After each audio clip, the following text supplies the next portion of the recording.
Okay, hello everyone. We are back for our next session. I am super excited. I already just have a high of energy off of that last conversation, and I know Taylor is going to be bringing the energy for this one. So I'm really excited. I hope y'all are too. We're going to be diving into product design with community in mind. So please take it away, Taylor. Yay, thanks, Naya. I feel like I just came off of, as Naya said, a high from the last session. I'm like, oh my God, how do I top that? But it's not a competition. We're just having fun this afternoon.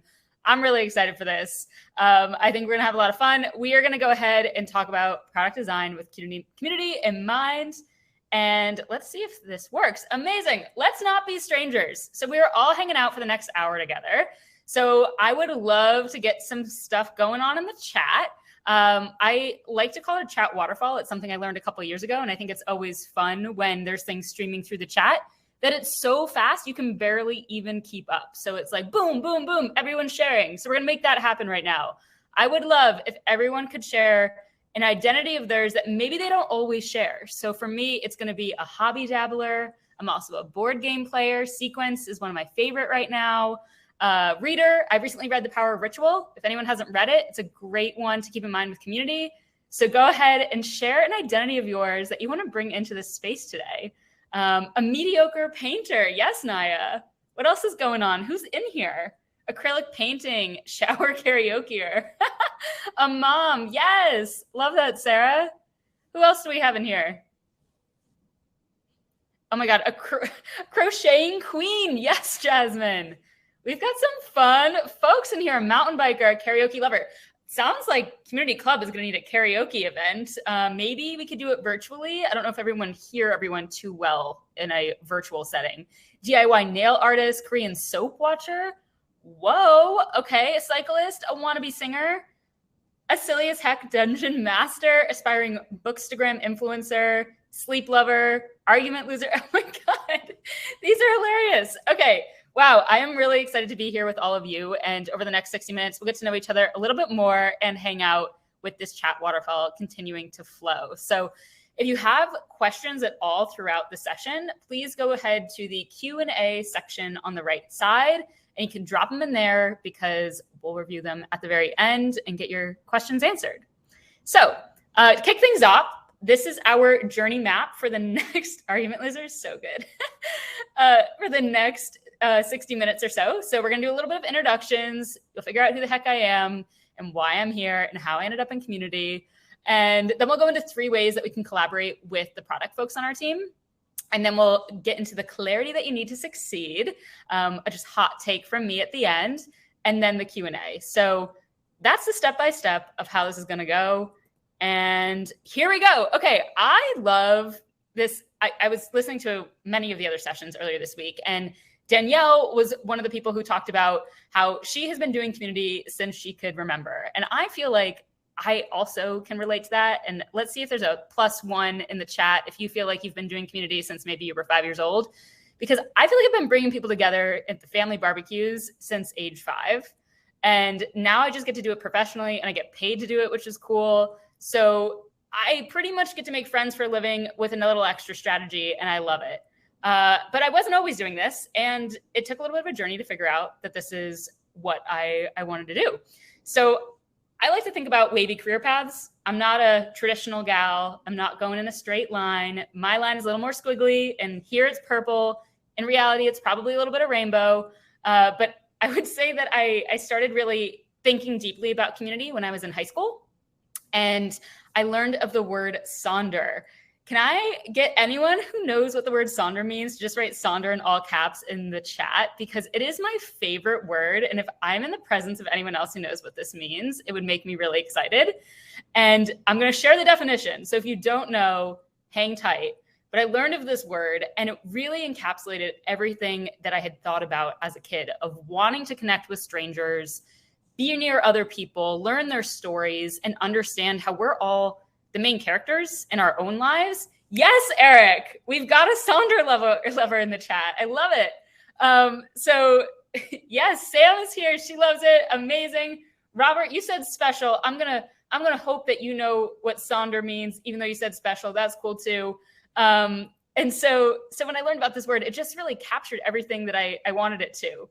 And this is the word. So it is the realization that every random passerby has a life as vivid and complex as your own, populated by your own ambitions, friends, routines, worries, and inherited craziness.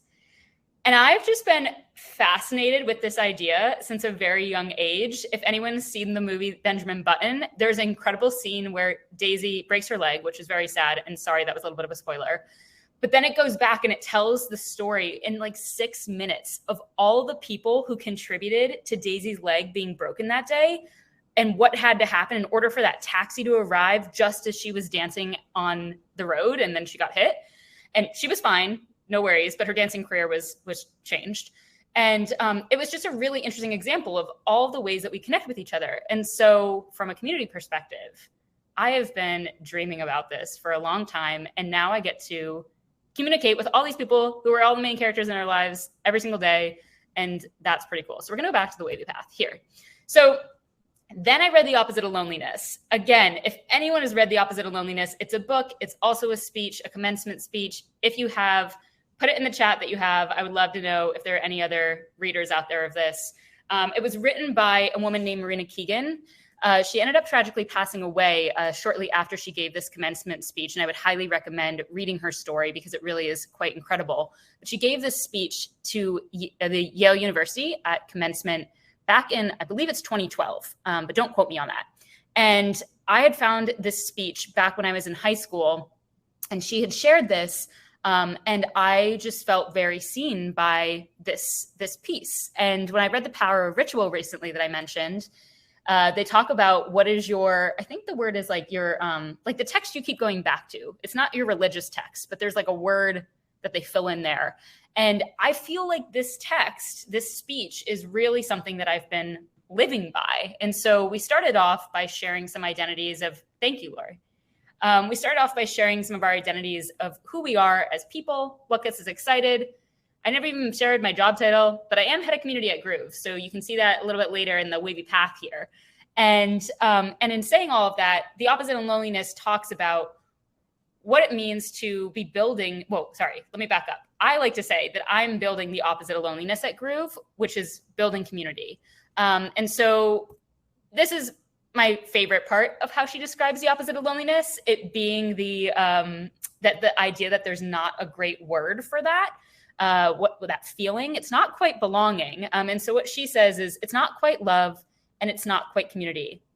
It's just this feeling that there are people, an abundance of people who are in this together, who are on your team.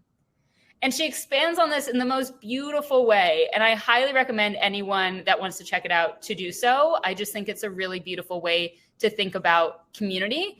And so when I fell in love with this, I read this, I was like, wow, this is the feeling I've been describing of going to concerts. And you know when like the artist takes the mic and then like points it to the whole arena and everyone sings the lyrics and it's just pure magic. And you're like, we're all in this together.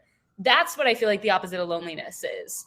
Or when I went to Penn State for college and I was in a football stadium with God knows how many people, like 108,000 people. And one half of the stadium would say, we are, and the other half would say, Penn State. And we would go back and do that a few times. And that feeling of what am I even a part of was this opposite of loneliness. And that's what I want to be building at Groove is that same feeling. And I don't feel like we have a great word for it. Yes, Sarah, we are. Cool. So back to this baby career path. Then I went to college, as I mentioned, and I was at Penn State.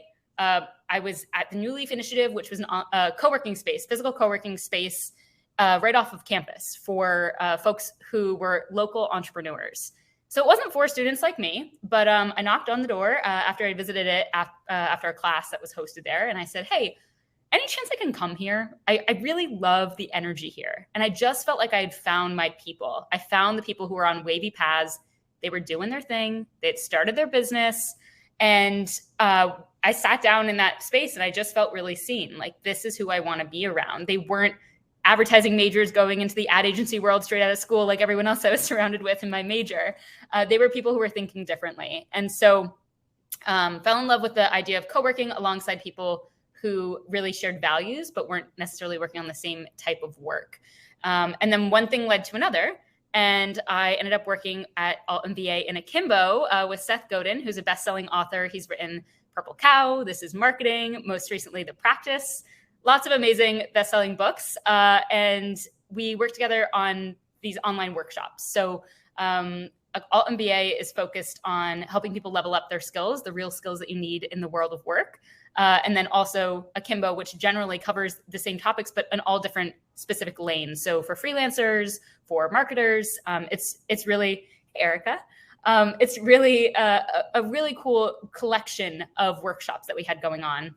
And so I started working on that while I was in college. And then afterwards, when I graduated, joined on full time. And I would like to say that one of the best things that I learned working with Seth is how to set a container with just enough instruction to let people lead and contribute.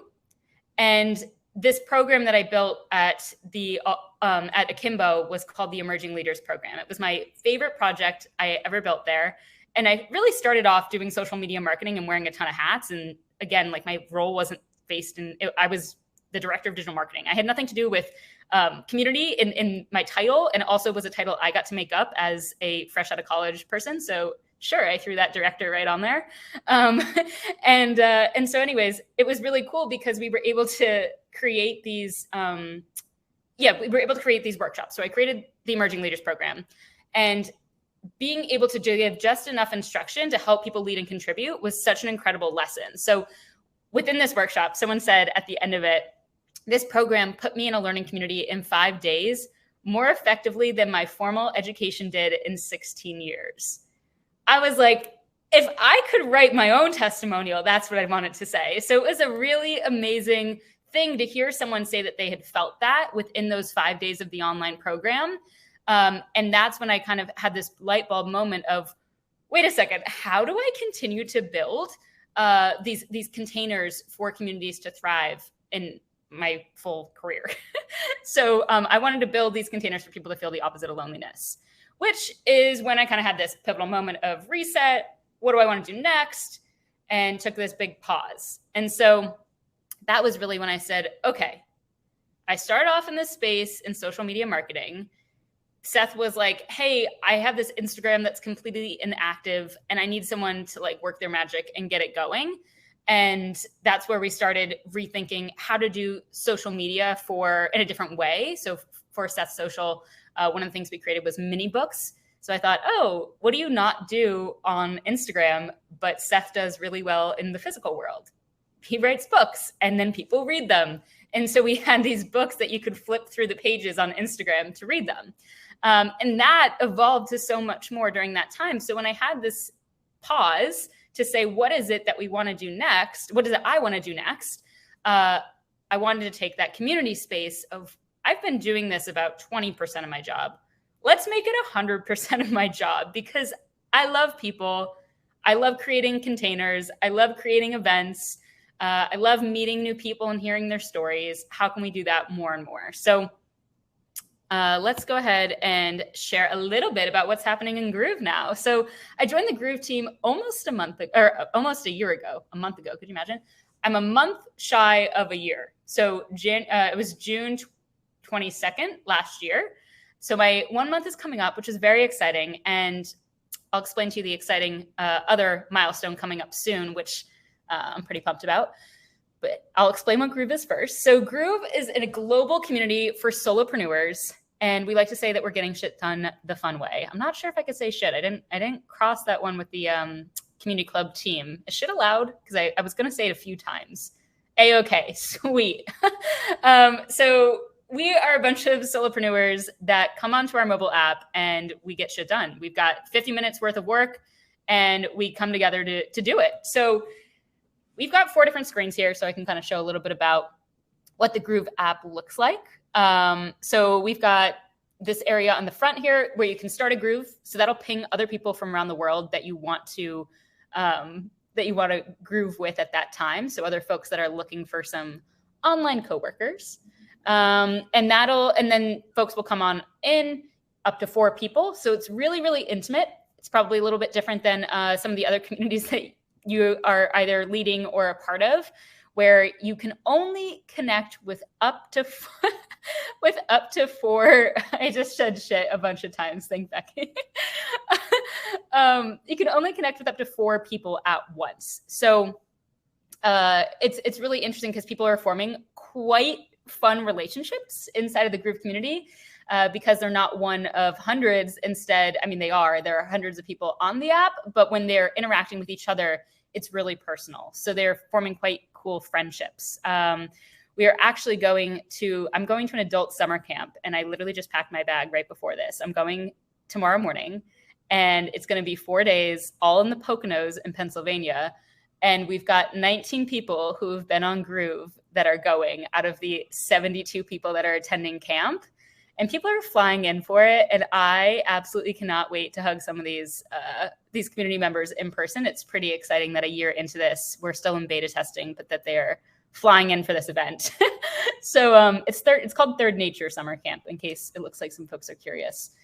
But yeah, so once you come in, you share your goals for that 50-minute session, check off your tasks, and then you get to work. So you focus off a video for the 50 minutes. And at the very end of it, you come back on video to share how it all went. So in that in-between time when you're in focus session, off of video, off of audio, you can have some light conversation in the chat, checking off your to-dos, things like that. So that's a little overview of how Groove works, just so as I talk about it and we talk about product and community, you have an idea of what I'm even referring to in the next little bit. So why don't we go ahead and we'll get this chat waterfall going again. Why don't you drop let's see what emojis we have here as accessible emojis. So if you click a little smile, we've got a clap. We'll do a clap. Put in a clap if your product is your community. So the way that like people are coming to Groove, and Groove is a community. And then if you are more of a community that is, you've got a product and then you've got a community support that product. So maybe like Sephora has come up a million times. I should have put it on my bingo card. We've got Sephora, and then the community is like not the product, but it's a nice addition. We'll go ahead and do the little heart eyes. So toss that in there if that's you. We got a couple of claps. Love it. We're in good community here. Carolina's in here. Miriam's in here. Nabila. Amazing.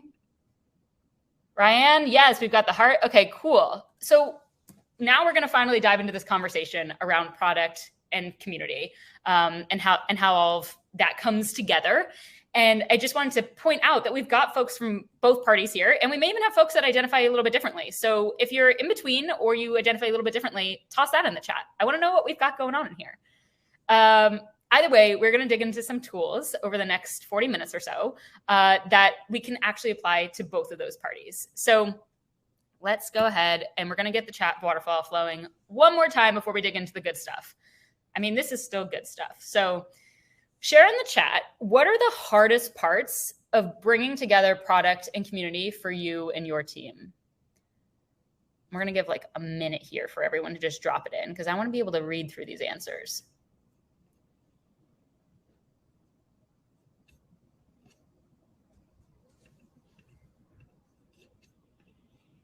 All right. Everyone is typing away. I love it.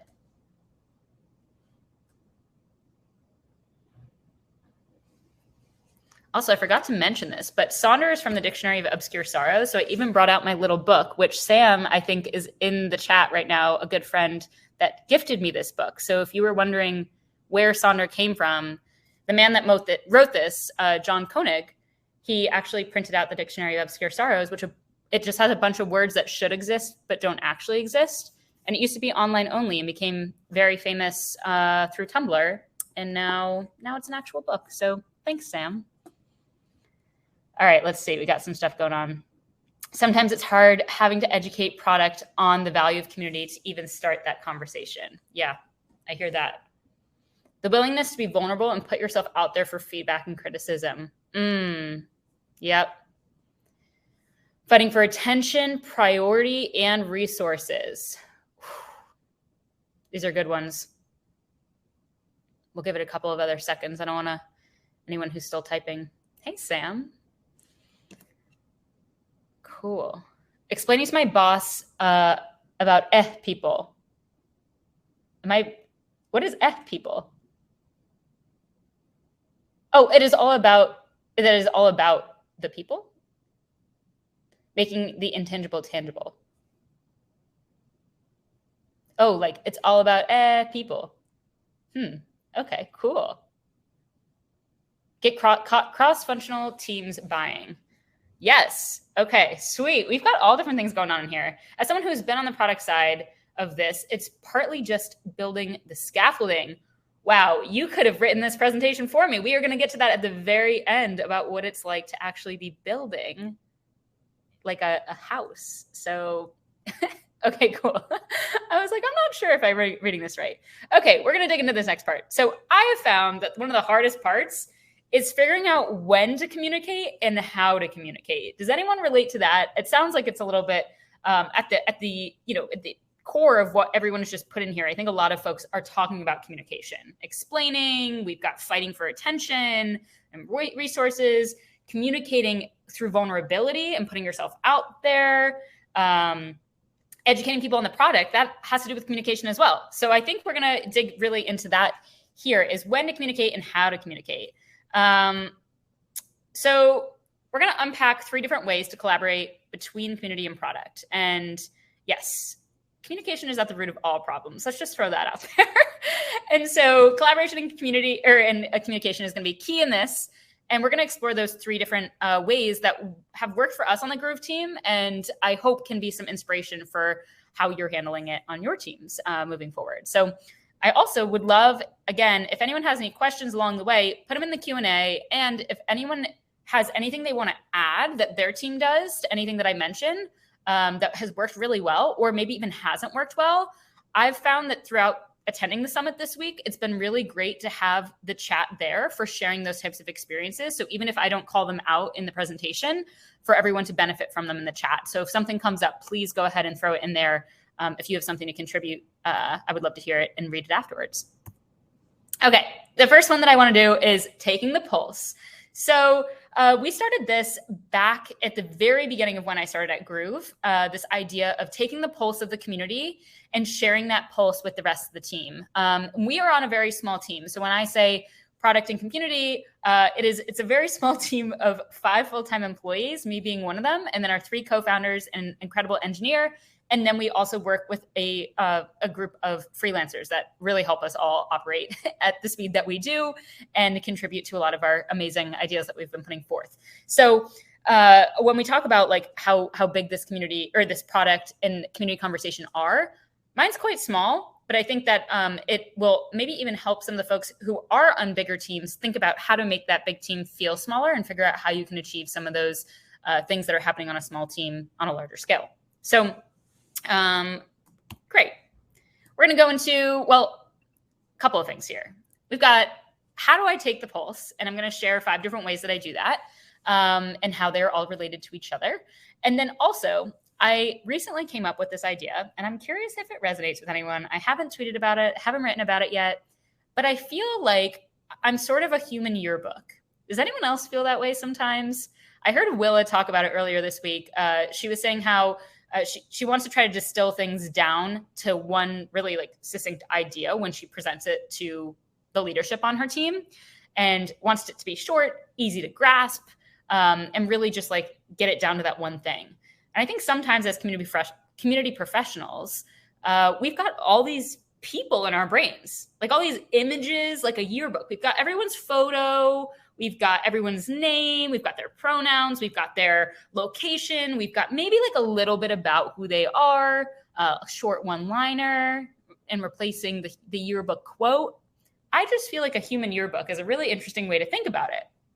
And on product side of things, they are not human yearbooks. That's not how their brain works.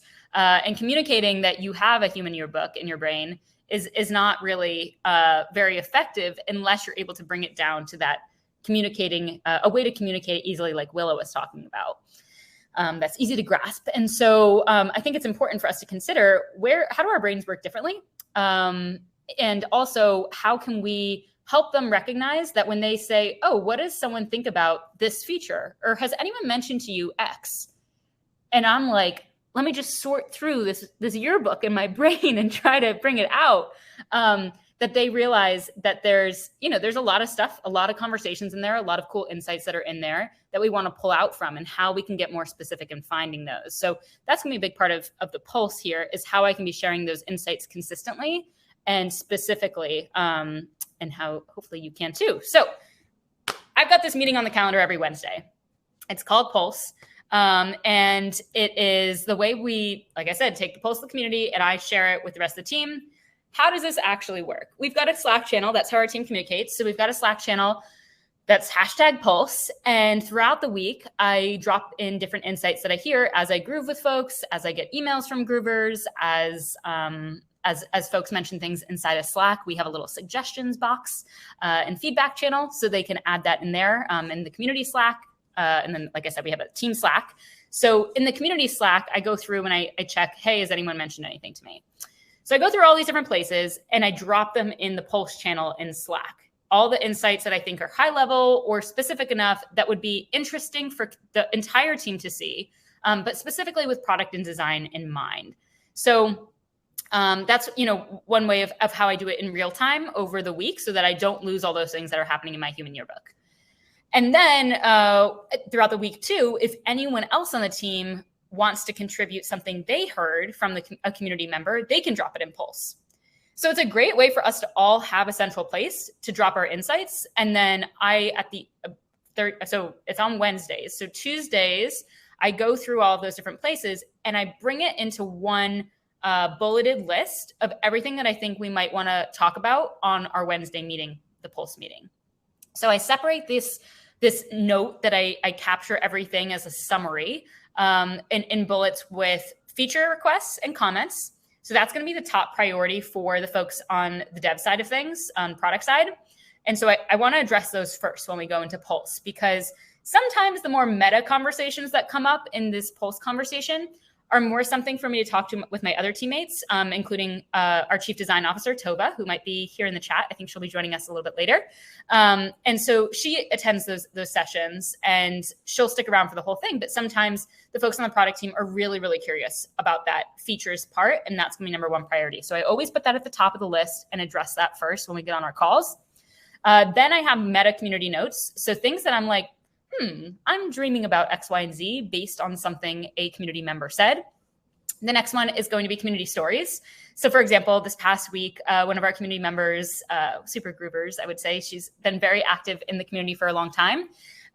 She just graduated with her master's. And so a lot of what she had been working towards with her thesis in art therapy was inside of a Groove. So it was really, really cool. She sent me an awesome email basically saying, hey, this is what Groove has done to help me get through this stage of my life, this season of getting all this work done. And so anyways, I added it into the Pulse and we chatted about it on our Pulse meeting, which was really special. So those types of moments. And then also milestones. For example, when someone hits a new milestone, someone sent us our first chat inside of the Groove app and we added chats. We talked about that in Pulse. Or someone actually attended, they were on an airplane while they grooved once. So it was the first in-flight groove. So that made it into the Pulse channel. And then the last piece is the data roundup. So this is the other thing that we include inside of our Pulse. And in that, I include a couple of different numbers.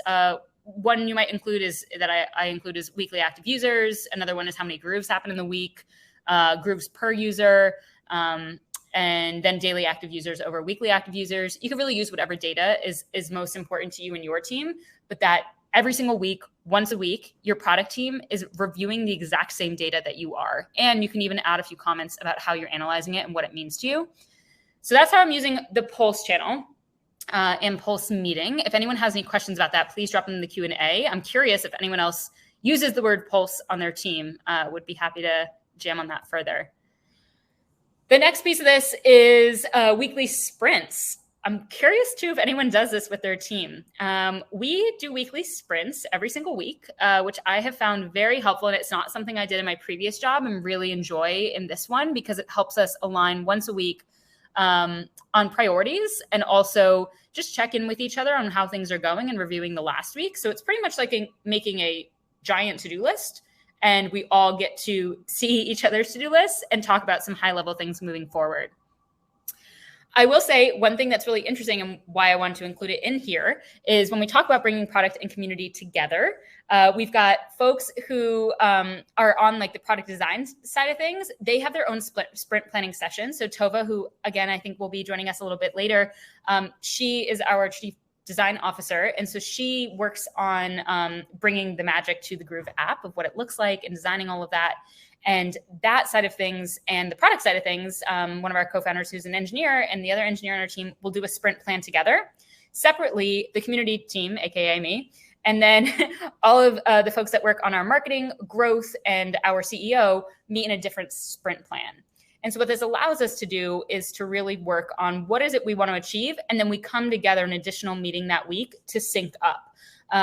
If we were all in a sprint planning meeting together, it would be a bit crowded and not as focused. And so this allows us to kind of have those different interactions and then come together once a week. So why is it important to sync regularly? One, to manage different horizons. So we actually had this, I want to share an example. We had this interesting moment a couple of months ago where we realized that the product designs and the builds that were happening was too far down the line without getting enough insight from our community. So we were building for something that I read it and I was like, I don't know. I think our community needs to be involved in this because I don't think this is the right direction.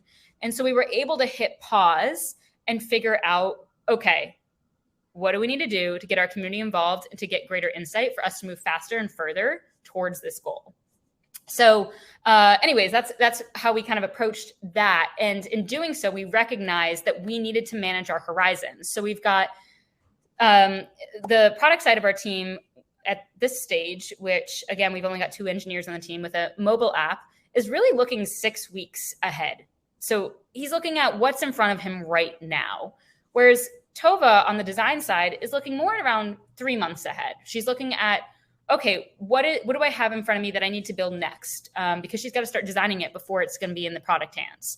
And then I'm looking further, 6 months plus ahead. And then our CEO is looking even further. And so with these different horizons, that's where I think some of this tension comes up. If we were to scroll up and look back to like some of the things that were going up on before, where people were talking about just like the different communication we had, I think, getting buy-in from the other folks on your team, fighting for that attention and priority. I think this is right up in there is how do we align on those horizons and call them out? So I'm curious, how far out do you think your horizon is? And how far out do you think your product team or your product manager's horizon is? So if you want to drop that in the chat, I'm curious to hear how it is for you at the stage that your company is at.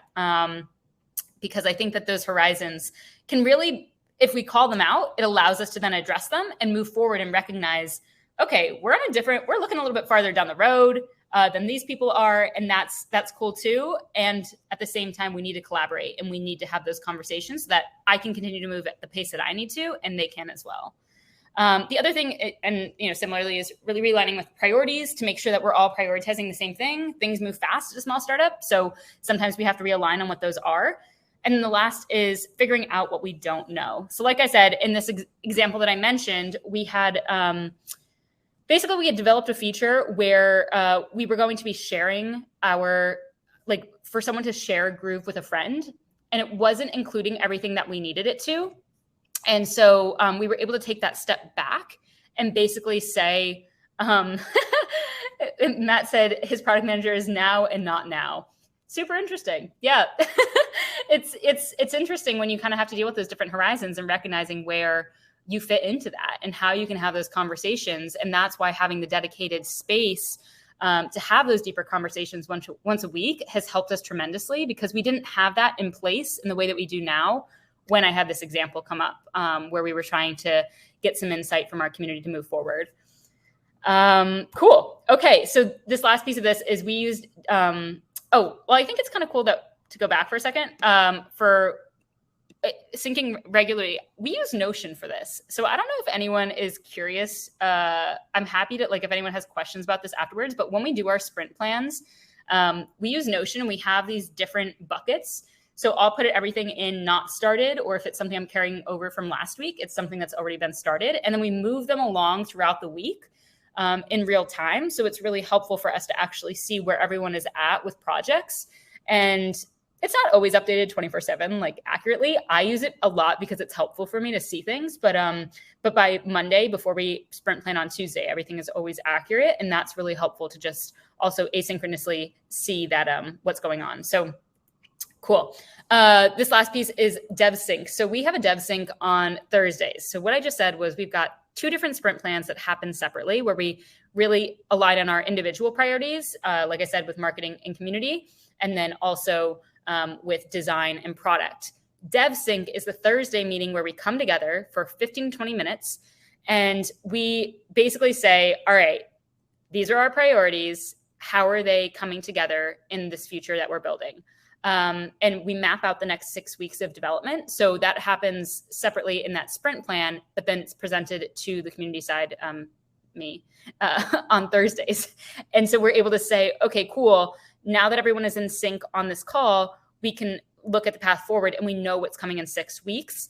And if I need to have any discussions beyond those 6 weeks, I now know where we're going to be in 6 weeks, that some of those weeks might be lighter than others in terms of development. So that's a really cool way to kind of approach that. Cool. Now we're going to dive into how can we actually contribute, have our community contribute to these product conversations. So let's go ahead. And I'm curious, actually, before we get into this, how many of you do have product conversations with your community already? Or if they are more conversations that you keep in-house, like how are you having these product conversations? Drop them in the chat. We'll get the waterfall going again. So the question is, how are you including your community in product conversations right now? If you are. Also, feel free to toss anything in the Q&A that you've got going on. We'll move to that in a few minutes. Oh, this is interesting from Sarah. My product horizons are constantly changing. We are pre-launch and I'm building community ahead of product. Yeah, that's super interesting. And I think it's really true. Sometimes, I think there are certain times that you're going to be more heads down looking at the short term. What do we got to push out before X date in order to be ready for the next thing? And then also at the same time, looking forward to say, well, once that thing actually launches, what are we going to do next? Cool. So Carolina does testing with users. Erin does some regular discovery calls with our members and posts the results in the team channel, similar to Pulse. Amazing. And Tova's in the house. Hey, Tova. Excited to have her come on up for the Q&A as well. So if anyone has questions from the design and product perspective, please toss those in the chat and Tova can answer them. Sweet. Okay, we will go ahead into this next point. So bringing your community into the conversation around products. So one of the things that we did recently, and I really am glad that we did it, is we asked our users, how do you prefer to contribute? And so this really gave them the choice to say, oh, how do I want to contribute? And pause and get clear about, I want to be asked about these types of opportunities, but not these opportunities. And that's been really, really powerful because we're able to now specifically reach out to certain folks who have opted into certain ways of helping us out and testing things or having conversations around product or even being featured on our Medium, for example. We have some pretty cool Medium articles that have come out with folks that are sharing their wavy paths. As I mentioned, I love that phrase, wavy path. And so that's a way for them to share their wavy path and how that's contributed to them ending up on Groove. And so this Google form was really helpful for that. So that's a great way for us to say, hey, how do you want to be an awesome contributor inside the Groove community? And they can speak out directly on that. Another thing is we've also created small groups based on those different methods. So one of the things that we asked about was who wants to be a part of a product group, like truly anytime we have a new feature we want launched. We also are in beta testing, as I mentioned. So we have test flight on our phones, which we're able to add a few users to. So we have a group of about 12 Groovers that are now our pre-beta testers as well. So they'll test things out with the team, which is really helpful. And so we enjoy doing that so that they can help make things better, test things out with us. And then they can also add comments into a specific Slack channel that we have in our community Slack. We also have a shared roadmap. So this is one of my favorite things that we've done. And it really came out of Tova and I building it together saying, okay, how do we communicate what's coming up when we're looking at those different horizons with the rest of our community? Because they want to be along for that journey too. We're I'm in good company here. We've got a lot of community leaders in the room who want to bring their community members on for the journey. And this is a way to transparently do that and say, hey, this is where we're going. Do you want to come along? And they can even ask us questions about it, give us feedback on it. The way that it's set up is, and I maybe can even drop a chat, the link in the chat by the time that we get down here. But it's basically a shared roadmap where you can share, or where we have like, what are we working on right now? What are we working on later? And what are we considering working on? So they know what's on our mind. And then the last piece of it being, what have we launched? So people can literally open that roadmap and say, oh, I contributed to that thing. That's my idea. That's the thing that I told Taylor I wanted to happen. And now it's coming to life. And it may have taken on a different shape, but it may be addressing what they had originally voiced. And being able to do that is super, super special. So, and also when you share the roadmap, it allows you to be even more on top of things. Like Tova and I were talking earlier today, having the roadmap helps guide us so that we are looking at the same horizons of, okay, we said that we wanted to get this done next. What does next even look like? How are we putting some numbers to that so that we make sure that by the time we edit the roadmap again this next quarter, we do it each quarter, we update it. So we're going to be updating it in June, that we're able to share and shift around some of those different things that have happened. So that's pretty cool. And we also include that roadmap inside of our Slack channel with our community members and in our community newsletter, which goes out every 2 weeks. So it is very available for anyone who wants to see where we're heading. Okay, cool. So this is, let's see. Yeah, okay, cool. So I basically wanted to kind of leave you with what is the clarity that would really help everyone succeed. And this relates back to something that was being said in the chat earlier on.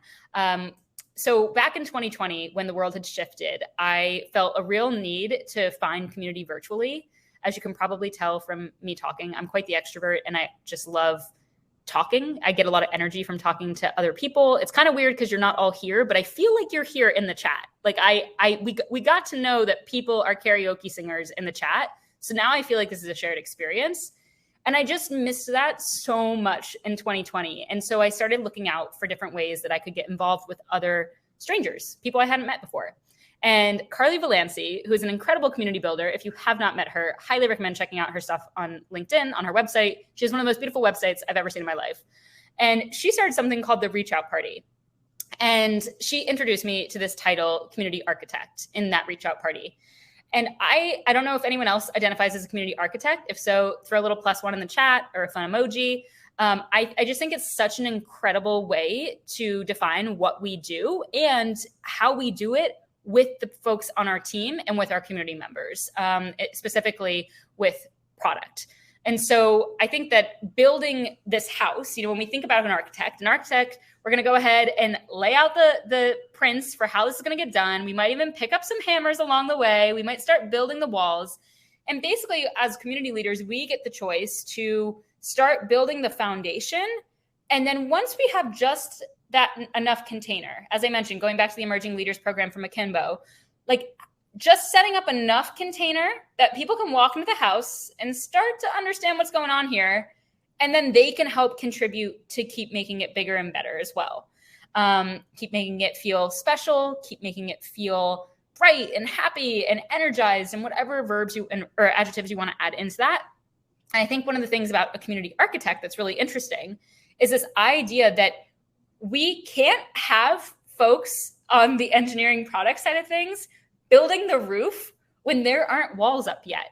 And that's where this community and product conversation come in, is making sure that we are in line, because if they're building the roof and the walls are not even up yet, it's a disaster. And in the same breath, if they're out in the backyard or in the shed while the community members are in the house with me building things, we're also going to have a huge problem. So having these sync ups to say once a week on Thursdays for the dev sync, we are going to sync up and lay out the plan and make sure that we're all in agreement that this thing that we're building is all in line with your plan as well. And I think that's really important. And the weeks, I think Tova and I will even speak to this a little bit, like in the weeks when we didn't do it, where we had to postpone that that meeting, or before we even had such a concrete idea for what that dev sync was or what that pulse meeting was, we felt this misalignment. And that's when things went wrong, when we realized we have to reel it back in. We have to figure out how to better sync up those horizons. So that's one thing I want to leave you with. What about, we'll just do like one last quick chat waterfall before we move into Q&A. So what do you want collaboration between community and product to feel like moving forward? Let's get something a little better and more juicy than just good. Like, what do we want it to feel like? And then, yeah, I want to see those in the chat. And again, Q&A section is over on the right. Toss them in and we'll get in there in just a moment. I'm loving all the chat. We got some +1s going on. We got some fun emojis. Love it. Willa is a friend of Carly's as well. Yes, Naya, thank you for dropping Carly's website because it truly is gorgeous. Partnership. Yes, Becky. What else do we want this to look or to feel like? Peas and carrots. Eric, I want to hear more. That's awesome. Jessica, two-way. Aaron, synergy. Yes. And I love the little glitter emoji after that. Two-way. Oh, yes. Cool. Okay. Well, maybe we'll see some more drop in. I just want to say, I feel energized to go out there and make some of that happen. Let's make it creative. Let's get that synergy going. Let's get that two-way communication going. Hopefully some of the things that we've chatted about in here today are going to work for you. Like I said, this is some of the stuff that's worked for us as a small team of 5 full-time employees and a handful of awesome freelancers that we work with. So please take what you can from it and adopt it with your team and community. The 3 things I want to have us leave us with here before we head into Q&A are just the 3 things we talked about. So noticing and sharing your community's pulse, syncing weekly on your sprints with your product team, and then creating clear communication opportunities for your community. Oh my gosh. Wow. This is amazing, Lori, I hope I'm saying it right. Please correct me. I love this. We've got community, connection, conversation. Wow. I didn't even know you could add GIFs in here. Oh, creative, smart learning and doing. Love it. Cool. So what questions are on your mind? And we'll get to them. I'm going to go ahead and drop this up here too. So if you want to follow me in all the places, these are the places. And I've been pretty active on Medium recently, which has been super fun. So find me there. I also like to share some thoughts on Twitter. LinkedIn, not as active, but happy to connect. And you can email me if you have any additional questions. I'd be happy to jam. Let's see. We'll bring up Tova for the Q&A as well, if she's around. If so, Tova, just, I think, click the share audio and video option, maybe in the top right corner. All right, we'll dig into this Q&A. Lore, amazing. Folklore. Oh, hey, Tova. Hey. Wow, what a treat. Hi. Hi. I'm speaking low because there's people in my house that are asleep, so I hope you're still going to be able to hear me. Let's see. We hear you great. Tova is on the other side of the world, based in Israel, which is also an interesting fun fact that, the whole team is distributed across the world. We've got 3 co-founders over in Israel, and then our engineer is in the US with me. Yeah, so Tova, welcome to the show. Thank you. Thank you. I really enjoyed your presentation. Cool. Well, I hope it was helpful for folks. Let's see. We're going to go through and check out. We've got a question from Willa. When talking through priorities, do you differentiate between requests and projects that are a smaller or larger lift? Super interesting question. Yeah, it's a good question. We do, like, we're kind of, it's funny because I feel like in other work settings that I've worked at, like in other companies, like everything is prioritized based on, okay, what's the largest lift, what's the smallest lift, like which is the biggest pain point, the smallest, how can we, right? Like you're constantly juggling a lot of things. I feel like with Groove, we do it a little bit differently in the sense that we do look at how large the lift is, but the main thing that we're looking at is like what's going to bring the most value to the community at any one point. And if we can afford that lift at this moment in time, and even if it's big, if it means that we're going to bring a lot of value, then we're looking at that. Does that answer the question? Yeah, that's our answer, I guess. That's what we do. Yeah. I think it's interesting too, because one of the things that we've adopted recently is, like I said, Tova looks more at that. I look at that 6-month horizon. She's looking more at the 3-month horizon. And then product is looking more at that 6-week horizon right now, just given our limited resources and what we're doing. And I think that in that it's helpful because Tova can help facilitate, what do we want to bring to product right now? Or what maybe isn't that high of priority, because she can see both sides very easily. So I think that's been a really helpful middle piece to it. I also want to share, we had a question on the roadmap. So I'm going to drop what our roadmap is in the chat, because I think it's interesting for folks to see. If other people have cool roadmaps, please go ahead and share them so we can just get inspiration of what that looks like. Yeah. I found the roadmap was like a huge step for us in starting to be transparent with the community about what we were what we were building, and like where their feedback was, not on an individual level where their feedback was going, but like on a bigger picture level where their feedback was going. Like, yeah, it's like so underrated, I think, as a way of communicating with the community. Yeah. And Mike shared this question here of how do you juggle what you're allowed to show on your show your community on the roadmap because of company policy versus the community wanting to know what's on the horizon? And I think it's such a good question. Such a good question. And it's something that we've talked about a lot because we've had this discussion of some things change, and you'll see in the roadmap and that's why I want to drop it in the chat. We give ourselves that grace of putting out there very clearly, hey, this isn't set in stone. This is something that might change, and giving them enough of a taste of, we're not going to get too specific because things take on different forms as we learn more, as we do research with our community members, but enough that they can see where we're heading. And we have the clarity on what the direction is, and knowing that like we're giving ourselves that grace that we can dial it back if we need to. Tova, is there anything you want to add to that? Yeah, that was good. I mean, like we do give ourselves that grace. We do give ourselves that flexibility to begin with. But I also think that we're at a different stage maybe than a company that has company policy. Like we don't have company policy. We're making company policy with the community in the first place. So like we don't often have a sort of like clear contradiction, I guess, between like what the company wants to do and what the community wants to do. Like it's really in lockstep with each other. So with us, it's more about juggling. There's nothing that we're not allowed to show. Like there's just kind of a question of like, how do you present things in a way that the community is really going to understand why you did something, right? Because if we're doing a lot of back-end or infrastructure work and you're putting that on the roadmap and it's taking up like half the roadmap and people look at that and like, huh? Like the community wants to know that you're building something valuable for them. And then if half of it is back-end like work, you have to do some work to explain like what that infrastructure is about, why you're doing that. Like people have to understand why something's in the roadmap and why it's valuable for them.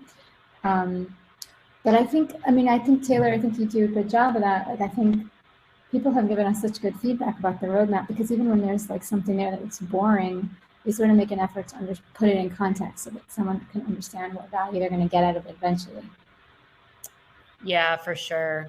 And I think that's a good point to call out. Like, as I mentioned a couple of times in the presentation, this isn't going to work for everyone in the way that I presented it, but also hopefully you can take some of the learnings and apply it to larger scale communities and other types of communities. I know that we've only got about 2 more minutes here. So we've got one more question, which is related to the roadmap as well. So I'm glad I snuck that in at the end, because I feel like that was a popular topic here. How do you show the value of community voices on making product decisions? Sometimes the product roadmap goes against what the community wants. What should community folks do in this situation?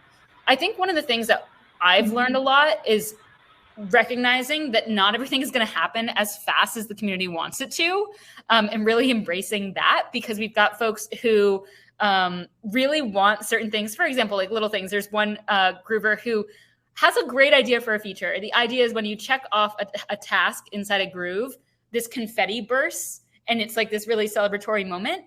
I would love that surprise and delight moment to happen inside of the Groove app, but we're just not at the place right now where we can dedicate our limited resources to that. And there's, you know, a number of other examples like that I could just list off the top of my head.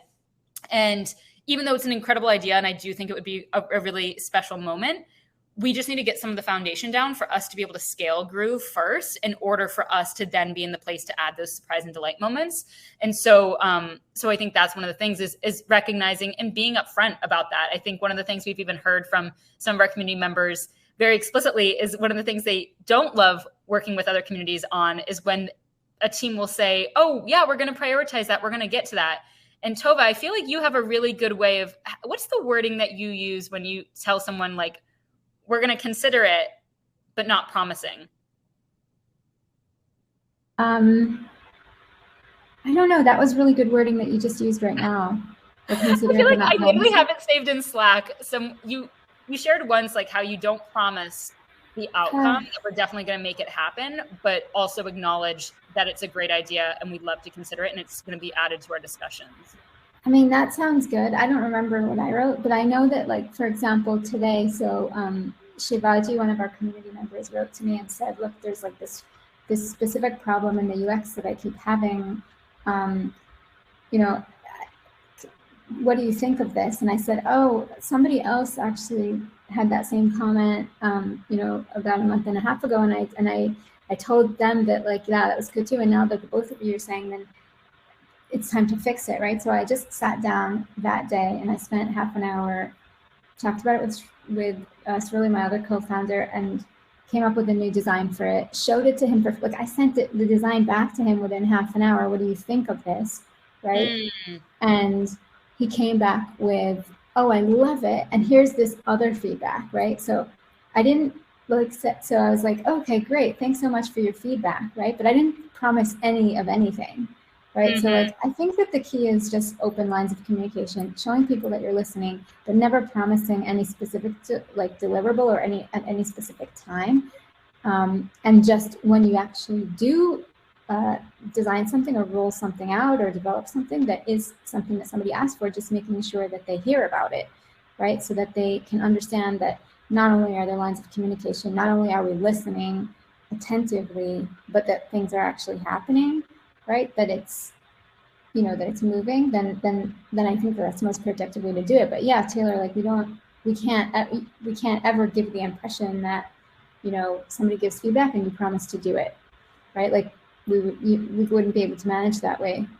But yeah, they do have. I also think that people aren't stupid. Do you know what I mean? Like, I think a lot of times companies pay lip service to people and pretend that they're collecting feedback so they can use it and then don't really do anything with it and whatnot.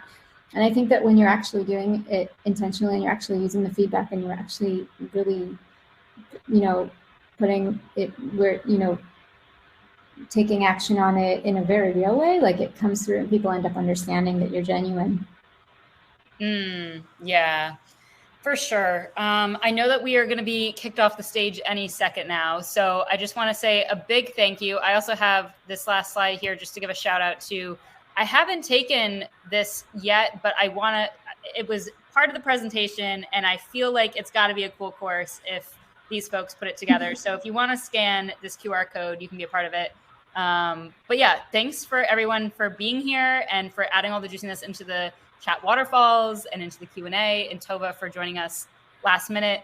And Matt and Aaron really want a template of our roadmap. Maybe that's something that we put out there. That could be fun. It's quite easy. Good idea. We can put that together. So maybe I'll throw it out on Twitter or something. So send me an email if you'd like it, and we can make that happen. Cool. Naya, where are you at? Are we getting kicked off yet? Yes, you are. But thank you so much for this amazing session. Thank you, Tova, again for joining us for Q&A at the end. I learned a lot. I hope you all learned a lot. I'm also just going to quickly drop the link for C's full courses, just in case the QR code does not work for anyone. But thank you so much, Taylor and Tova and everyone. We will be right back in just a minute with a session with Nivi entitled Building Your First MVC. Lots of conversations around minimum viable communities. So we'll definitely be digging into that in just a minute. So see you soon.